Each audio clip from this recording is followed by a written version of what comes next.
నిద్రగన్నేరు విత్తనాలు వేశాడు, నిద్రగన్నేరు చెట్లే వస్తాయి. మామిడి టెంకలు వేశాడు, మామిడి చెట్లే వస్తాయి. నువ్వు ఏ విషయంతో అనుసంధానమయ్యావో దానికి సంబంధించిన సంకల్పాలు వస్తాయి. మంచి సంకల్పాలు రావాలి అంటే మంచి విషయాలతో అనుసంధానం అవ్వాలి. అంటే ఏదో ఒక మంచి వస్తువు పట్ల నీకు ఆకర్షణ కలగాలి. నేను ఎలాగైనా సంగీతం నేర్చుకోవాలండి అన్న ఉత్సాహం నీకు కలగాలి. ఎంత కష్టపడని, 1 గంట సాధన చేయకుండా నువ్వు పడుకోలేవు. ఎందుకని అంటే ఆ సాధన చేసుకోవడంలో నీకు తృప్తి ఉంది. ఎంత కష్టపడని 1 గంట సేపు పూజ చేయకపోతే సంతోషం లేదు. మహానుభావుడు ఈ భూమి మీద నడయాడిన దైవంగా కీర్తింపబడిన మహాస్వామి రోజు గంట పూజ చేసేవారు. 1 గంట పూజ అని పేరు. అందులో ఆయనకి సంతోషం ఉంది. దేని చేత మనస్సు అనుసంధానమవుతుందో అది సంకల్పం అవుతుంది. ఆ సంకల్పం నెరవేరేటట్టుగా కూడా ఆవిడే చేస్తుంది. ఇంట్లో ఎన్ని తరాలకి కూడా సరిపడనంత కీర్తి సంపాదించగలిగిన వాడు ఒక్కడు పుడితే ఆ పేరు ఎంతకాలం నిలబడుతుందో అంతకాలం ఆ ఇంట్లో తరాల వాళ్ళందరూ ఊర్ధ్వలోకాలకు ఎడతారు. అటువంటి కీర్తిని తన బిడ్డలకు ఇవ్వడం ఆవిడ లక్షణం.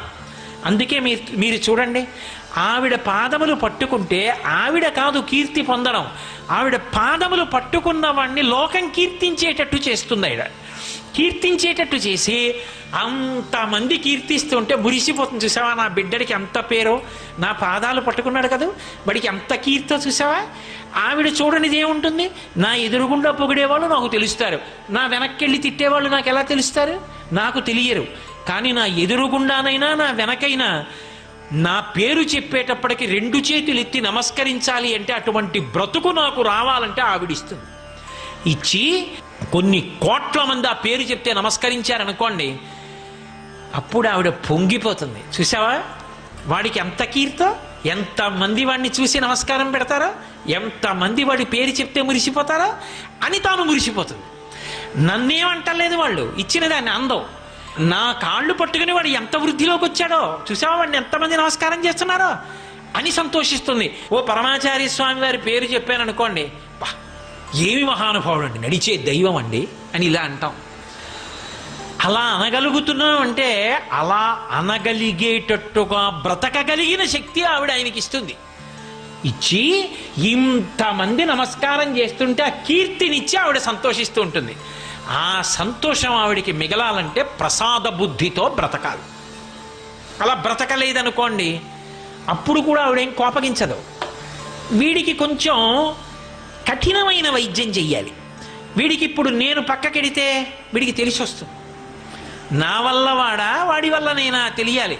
పటకార నేనే పట్టుకుంటున్నాను, మరుగు పాలగిందని అనుకుందనుకోండి, పైన పట్టుకునేవాడు పట్టుకోలేదనుకోండి, కింద పాలగిన్నెని పట్టుకుంటాను కాబట్టి పటకారని, నా అంత గొప్పది లేదు. నేను గిన్నె పట్టుకోకపోతే వాడికి కాఫీ ఎక్కడ ఉందనుకోండి పటకార, ఓహో నువ్వు గిన్నె పట్టుకుంటున్నావా అని పైన పట్టుకునేవాడు పట్టుకోలేదనుకోండి, అది గిన్నె ఎలా పట్టుకుంటుంది? గిన్నె పట్టుకోగలిగిన పటకారా అన్న కీర్తి ఎందుకు వచ్చిందంటే పైన పట్టినవాడు ఉన్నాడు కాబట్టి అది పటకార అయింది. పైన పట్టుకోకపోతే కింద పట్టుకోలేదు, పైన పట్టుకునేవాడు ఉన్నాడు కాబట్టి కింద పట్టుకుంటున్నానన్న పాత్రత, ఆ ప్రసాద బుద్ధి పటకార యందు ఎంతకాలం ఉంటుందో అంతకాలం పటకారం ఉపయోగింపబడుతుంది. పటకారకు అహంకారం వచ్చిందనుకోండి, అటు ఇటు అయిందనుకోండి, ఇది పట్టుకుంటే మీద పడుతుందని పక్కన పారేస్తారు. పైన పట్టు వల్ల కింద పట్టుకున్నదేదో అది పటకారం కదూ. ఒక్కొక్కసారి ఆవిడ అలా చూపిస్తుంది, అది అనుగ్రహం అనాలి తప్ప ఆవిడ ఆగ్రహం అని అనకూడదు. ఎందుకని, అమ్మ ఒక్కొక్కసారి పిల్లవాడిని కూర్చోపెట్టి చెంప మీద ఒక్క దెబ్బ కొట్టి పాలు బువ్వా పెడుతుంది అంటే అమ్మ కోపమా? అమ్మకి కోపం అనకూడదు, ఆవిడది నిరంతర కారుణ్యం, ఎప్పుడూ కరుణామూర్తి అమ్మ.